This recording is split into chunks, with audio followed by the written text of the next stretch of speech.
Hello again, everybody. Oxleymations here again. And now let's jump right back into what I was talking about in the previous video, which I had just stopped recording a few seconds ago. Okay, the time is 9:16 for all you lovely folks at home. It's Thursday, November 3rd. Now then, rolling right along. So, like I said in the last video, the Queen's head swells up and they're never able to figure out how to get it to shrink back down. So, we fast forward along through time thanks to Alice and her time jumping shenanigans. Oh, and also there's another little subplot where Time, the character, is being damaged by all the things that Alice is doing time jumping, and as he's being damaged, the great clock that controls everything is also being damaged because he and the clock are linked. You with me so far? Good. Okay, so like I was saying, Alice is jumping through time and whatnot, and she jumps ahead in time to the point where the Hatter disappointed his father and was essentially kind of kicked out of the Hatter clan. Or rather, he left of his own accord. We'll get there in a second. So she gets to this point, which is the Red Queen's coronation, where she is extraordinarily embarrassed because of the size of her head. The crown that they're trying to put on her will not go on, even though it could clearly fit in that weird gap in her hair. But her hair is apparently hard as a rock, because we see the guy who's supposed to be putting the hat on her literally like until the thing splits and goes flying across the room. And this makes her so mad.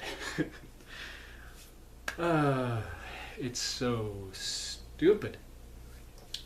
So anyway, the reason why the Hatter, and yes, it jumps straight from Red Queen getting so agitated and so angry because the crown won't fit and then it kind of blows off of her head. The Hatter finds this funny and he laughs. He's the only one in the entire court to actually bust up laughing at first, but his initial laughter has a ripple effect and everyone loses their cool. So they're all laughing and the Red Queen's like, "Silence! And blah blah blah, and off with your legs and off your head." And then she's like, "Off with your heads!" And then her dad's like, "Now, if you're going to act like that, you are not a fit queen." And then he turns to his other daughter, the White Queen, who says, "Instead of her, you will be the queen, as you are the more qualified." And she's like, "Me?" And then the Red Queen's like, You've wanted this all along. You've been planning this." And she's like, No, it's not what I want. You were supposed to, and I'm never speaking to you again." And then she, boom, boom. And as she's marching out, she turns around, looks back at her family sitting there, and she gets so mad that apparently whatever happened to her head before to make it swell up gets worse. And then her head assumes the size that it is in the first movie. And then she makes her final proclamation and extricates herself from the room, just storming out. And after this happens is when the Hatter's father is like, "Son, this is what I'm talking about. This is a royal family. We cannot be laughing at the royal family. You don't do that." And then he's like, "But father, what's funny?" And he's like, "Son, I do not care." Blah, blah, blah, blah. Starts going off on his son, the Hatter. And the Hatter's like, "Well, all right, Dad, if that's the way you feel about it, then I shall leave. Perhaps that'll be the proper thing to do." And then he starts getting emotional, tilts his head down, says his goodbyes to the rest of his family, and he leaves. And of course, at this point in the film, Alice chases after him, trying to stop him from leaving his family, because she knows in the future that he's really going to miss them, and blah, blah, blah, blah, blah. So, at this point in the film, she finds out... no, it's not that she finds out. Come on, brain, work with me, please. Sorry, folks, my brain is sleepy. It's after 9 o'clock and I should be going to bed here in an hour. 9:21. Oh crap. Okay. So like I was saying, after that little incident, she goes off and she decides that, she has to figure out what happened to the Hatter's family. She's still focused on trying to fix things. That's what it was. She decides that since the Hatter won't fix things, she's going to go try and fix things. But as she goes into town, she finds the Hatter, she finds the Hatter's father. The two of them talk for a brief moment, and then more shenanigans ensue as Alice is once again yoinked. Well, no, not once again. She gets yoinked by Time himself into this, ironically, clock shop in the middle of town. And they're having a brief conversation where he's like, she's determined to save the Hatter. And he's like, you would be saving no one. You will be coming with me, and we are going back to fix this. And she's like, no, I'm not. And she dips through a looking glass, another mirror that happens to be in the clock shop. And he's like, Alice, come back with my module. The time machine thingamabob. And, she goes off on her way again through time. Only this time, because she went through the looking glass, she's now back in the real world, where she's been put into an asylum because reasons. She was going around this room trying to find the thing, and they thought that she was loony, so again, they put her in the loony bin. Kind of in a similar scene to, what was it, Return to Oz at the beginning of that film. So, after, milling about in there, she's kind of like handcuffed to the bed. She can't really move around it as much, and she's been unconscious for a while. She's talking to her mother and convinces her mother to help her escape so she can get back to the mansion, the house that Hamish has taken over, and find the some odd sphere. I cannot remember the name of it. I just remember the mother saying that she was going, or the Hamish said she was running around the room looking for the stratosphere. Anywho, like I was saying, so she makes her great escape, gets out of the mental hospital, commandeers, or rather should I say, steals a carriage, and she makes her way back home.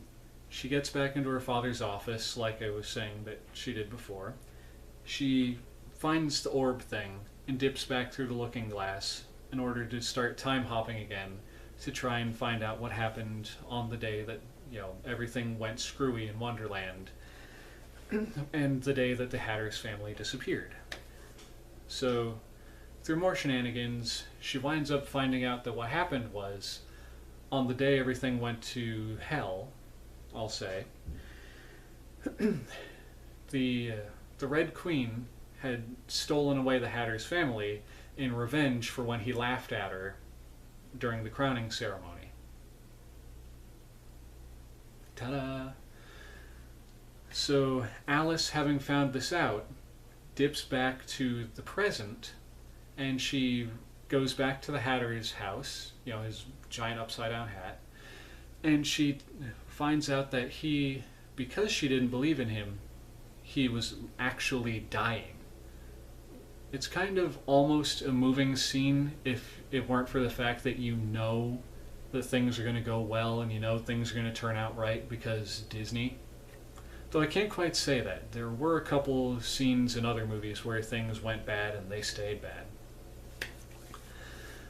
Anyway, she tells the Hatter that she believes, Care Bear emotional style, I care, Hatter. I believe that your parents and your family are still alive. And then, miraculously, he's like, eye flutters open and is like, you believe me, Alice? Only he's still kind of got that Scottish accent because he's still kind of mad at her. And he just comes back from the brink. He's alive again. And suddenly all his color starts returning, which I forgot to mention, he was turning white. His hair, his skin, his outfit was all turning white. But then he gets his color back just because Alice believed in him. She believed his story was actually true. So, they wind up devising a plan to break back into Time's castle, his clockwork building, and find out where the Red Queen has hidden the Hatter's family. Well, it turns out that the Queen had in fact shrunk the Hatter's family down to the size of ants and put them in one of those little ant farm thingamabobs. I kid you not, that's where they were this whole time. And this is how they find out where they were. The Hatter and Alice happen to look over at it. Alice happens to look over at the ant farm, and there's a hat shape in the sand. That's how they figure it out, ladies and gentlemen. That is how they figure out that the Hatter's family is in the ant farm. So, after they get back, Alice still having that time sphere thingamabob, the Red Queen, who I forgot to mention earlier in the last video, has been after this stupid thing so she can go back in time with her sister and make her confess to being the one who stole those tarts and left the crumbs underneath her bed for her mother to see and for her to get in trouble for, and causing the whole rift between them, blah blah, yakety schmackety. So, they go back in time. Well, the Red Queen catches Alice and all of her friends and has them locked up, and then she and the White Queen go back in time to that day so she can, right everything and make everyone realize that her sister was lying this whole time. It's almost a moving scene because it's her and her sister there in front of the bedroom door where her and her sister are being, talked to by their mother. Sorry, I need another drink. Anyway, being talked to by their mother, and the moment the scene comes up where White Queen lies to the mother, she flings the door open and she's like, "Liar!" And then the little girl version of herself is like, starts screaming, and then she turns into like a rust statue. The Red Queen turns into a rust statue, and rust just starts pouring throughout the entirety of the scene. Well, this causes a major, huge, bad, how did Doc Brown put it? Time paradox. And everything starts being enveloped by this rust stuff. So it's a race literally against time to get back to the present, to fix what just happened, to get back to time, to give him back that time machine sphere thing, and have him fix everything that just went wrong. I'm just going to spoil the end for you. It looks exactly like everything has completely gone wrong. Like they're not going to get it. The rust is catching up very quickly. Alice is the last one not affected by this. And she has the little orb ball thing, and she's just about to place it when the rust catches her foot. So she's straining, stretching, trying to get the thing up there. Rust all the way up along her body, all the way through everything, just as she was about to drop the ball right onto the little pedestal thing. Now here's how everything goes right again. A spark from the pedestal thing goes bzz, bzz, bzz, bzz, and then it connects with the ball unrusts, falls into the thing, all the rust goes away, and everything gets sorted out, and the time guy decides that, he doesn't decide. He takes his duty to go back and fix everything that they screwed up by doing what all they did. Blah, blah, blah. Happy ending in Wonderland. Alice goes back into the, through the looking glass into the real world, where everyone still thinks she's bonkers, she's mad. And she basically just kind of, like in the first one where she did that weird futter-whacking move thing, is just like, I ain't having your crap. This is the way it's going to be. Hamish, you can have my dad's ship. I don't need that anymore. Mom, sign the papers. And the mother takes the papers,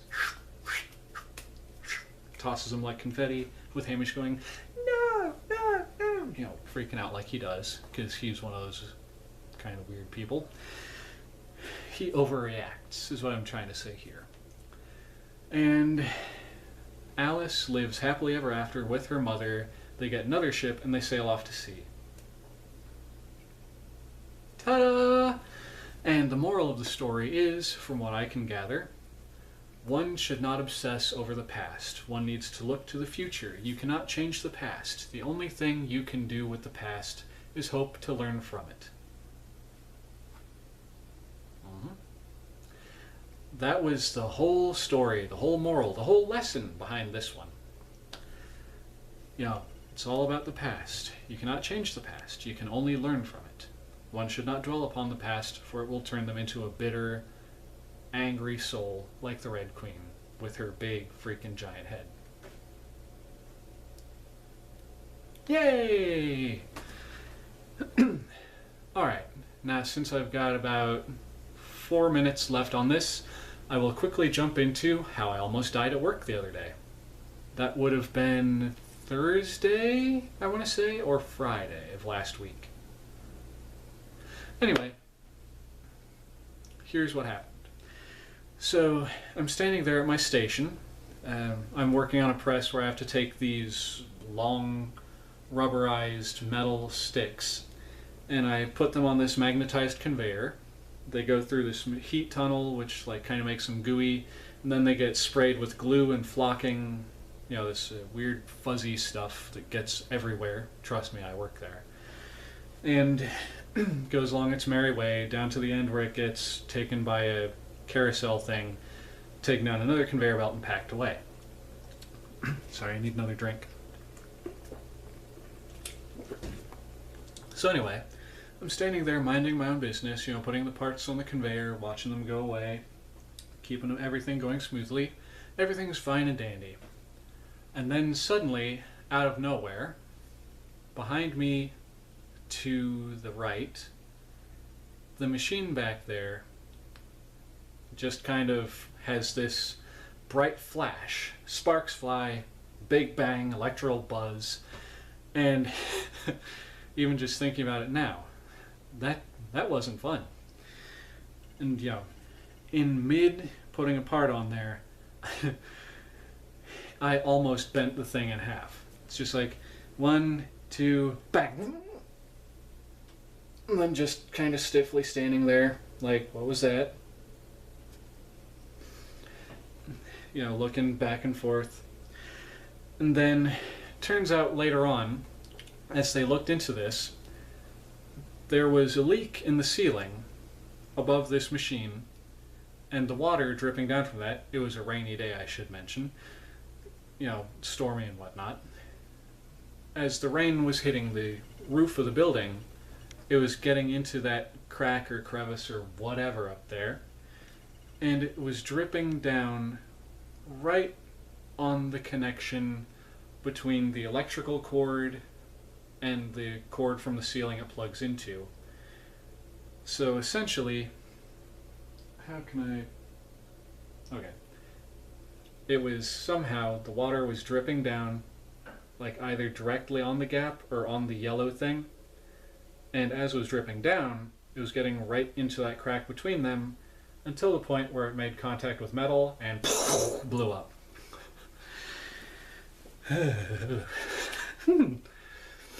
That was a weird sound. But anyway, I actually didn't get hurt more than emotionally. Or not emotionally, mentally. But considering the fact that the machine was maybe 10, 15 feet behind me over there, and sparks flew far enough that I could see them in my peripheral vision over here while I was working on my machine, that wasn't a fun time. No, I don't want to do that again. I would give that particular experience a rating of only 1 star, if any. So yeah, that's how I almost died at work. I almost got blown up. Ooh, sorry again. Honestly, I thought like lightning had struck the building because I'd seen lightning while I was driving to work that morning. Alright, but anyway, I've got 20 seconds to finish this up. So, yeah, if you guys liked these last 2 videos, my little review on that movie and whatnot, please feel free to let me know in the comments below if I should do more, or if I should, just get back to the normal thing. Thank you all so much for watching. Cowabunga, and I'll see you on the next one. Peace.